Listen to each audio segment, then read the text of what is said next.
Alright, what is the history of the Nielsen Billboard Soundscan rating system? Well, apparently the billboard companies used to call into stores as a way to track sales and decide which were the popular albums, which were the popular songs, and which songs would get the airplay on the radio.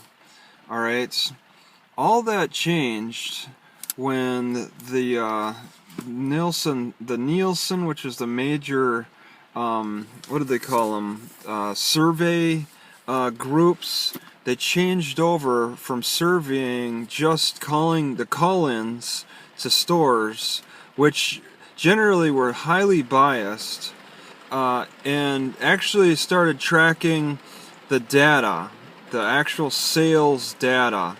So they knew what was actually selling as opposed to what the stores were telling them was hot and popular at the time.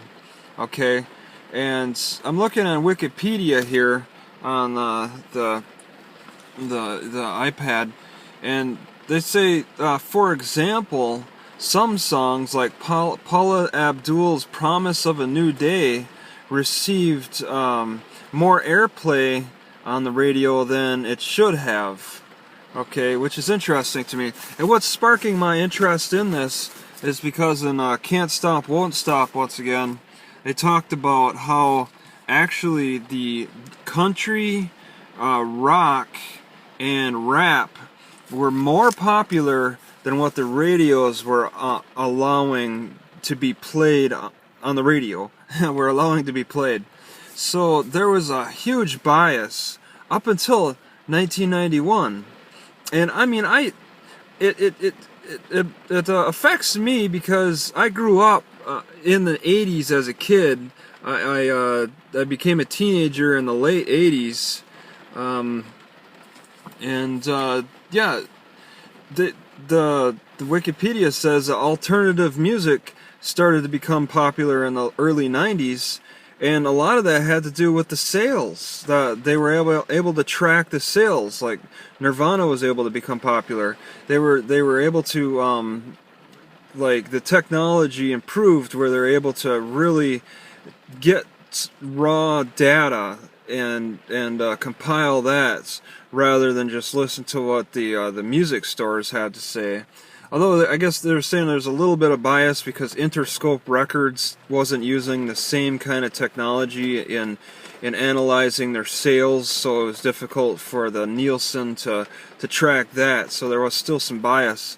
But I mean, I have to admit, I was never too thrilled about the music on the radio. Well, even through the 90s, I bet some people still ignored a lot of that popular the ratings, and just kind of the radios just kind of played what they wanted to. I mean, there's some radios that stick with the old classics from the 70s and whatnot. There's entire radio shows that still stay with that. I ignore them myself, but it's interesting how the bias was able to get removed with this by tracking the sales. How they do it today, it's hard to say because things get pirated now over the internet.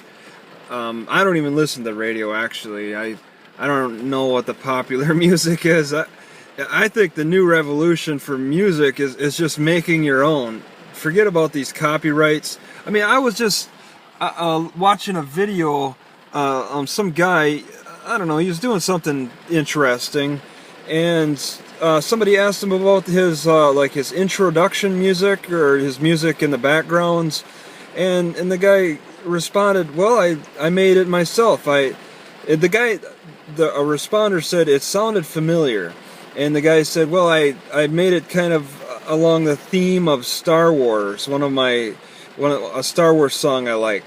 People are able to make songs very similar to the ones they like. And it's becoming easier. I'm able to make songs pretty easy on the iPad. But yeah, that's getting off track. How do you measure that? I don't know. What is the popular music today? It's hard to say. I should be focusing on the history a little bit more. The history is that because tracking improved, new markets emerged as a result, and the bias was eliminated. Thank you.